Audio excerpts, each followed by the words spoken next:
like to give my brother Reuben Kigame the opportunity to speak to you.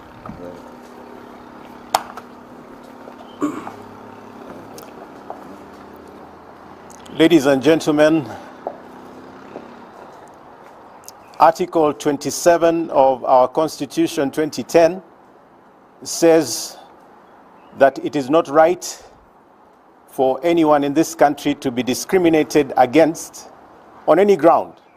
Just because you're a woman, you have a particular gender or sexual orientation or disability. I happen to be someone living with disability because of my visual handicap, but that has not stopped me from living my life in full. I have gone to school with bona fide degrees. I have worked and employed people. I have run a media house that I put up together myself. I have participated in the 2013 election in the Vihiga County gubernatorial race. And that particular election was actually managed by the Iebc, where I was an accepted gubernatorial candidate. Comes 2022, and I am not included on the ballot. The question is why? I have been included on the ballot before, but why this particular time? I rest it all on one person called Wafula Wanyonyi Chebukati and the commissioners and the entire body of the Iebc. Chebukati and Iebc are the most discriminating entity in this country. And I'll tell you why. First of all, they have refused to receive my signatures as an aspirant, even though I am gazetted. And I have approached them twice with the same signatures, and they have refused. They say I am late in submitting the signatures. A big lie. Because in the company of several other aspirants, we all took our signatures and copies of IDs on the 25th of May to Bomas of Kenya. And at Bomas of Kenya, I was received by their officials, namely Patrick and Ruth, who told me those particular signatures were not complete, they were not in their right order and format, that I should go and correct the format and resubmit. They did not take all of them. They took only 3 counties and said, go and work this out and bring them by the 29th. Guess what? I was there on the 29th with 2 big boxes of signatures from 26 counties. They refused to receive them. In fact, one of the security officers threatened to burn them. I was then denied access to Bomas of Kenya the next day when I wanted to see Chebukati to resolve this. But I must mention the incident of Sunday night, because I waited at Bomas from 1 in the afternoon until 11 at night. And I was told only Chebukati, my returning officer, could settle this whole question of receiving signatures. And so wait for him. I waited for him, and while I'm waiting for him, I'm asked for my email address. And at exactly 10 p.m., while I'm waiting in the lobby, Chebukati sends me an email saying I'm non-compliant. That is not just arbitrary, it is not acceptable, and that is not, in my opinion, the acceptable mode of communication to an aspirant.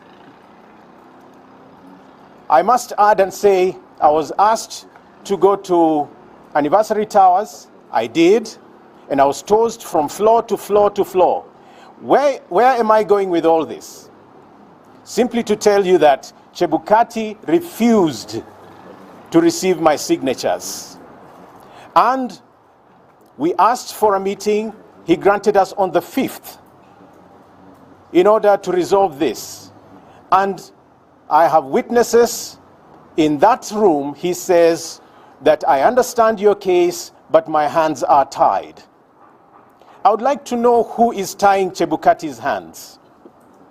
Which law is tying Chebukati's hand if it's a law?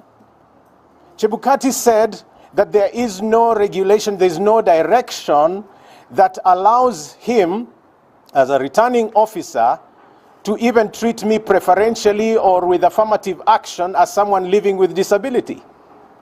Now, guess what? The nomination fee for presidential candidates is 200,000 shillings. For women, youth, and persons with disability, it is 100,000 shillings. So affirmative action is already envisaged, and he will not stretch that beyond the money. So I am here to say, Chebukati and the team will read the law as it is convenient to them. They will use regulations in order to sieve out those they don't want to be on the ballot. And I just happen to be one of them. So my message is simple.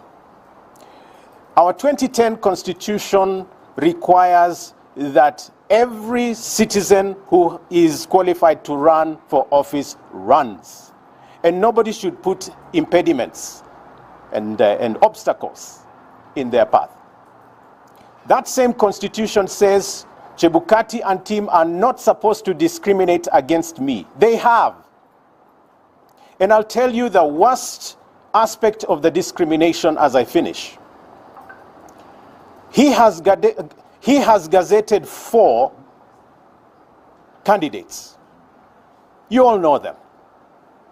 He has also issued a list of those that did not qualify.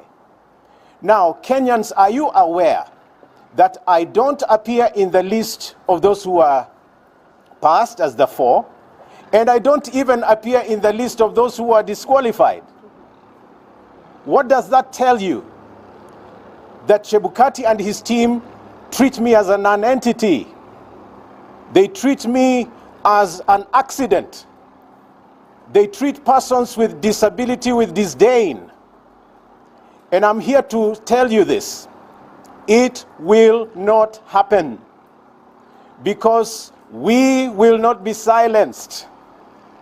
I will be here for the longest haul to represent persons living with disability, and they too have a right to run for office. I must also say that the process of Iebc taking us to this next election must not just be, a good process. It must be seen to be an acceptable process. And so we are here to communicate this, that as the voice of the people, we will not be silenced.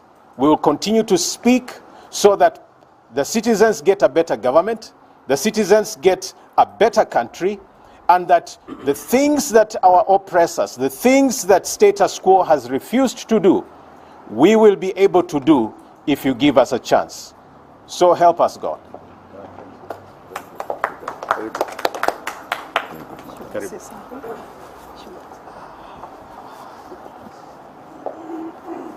Once again, let me say thank you.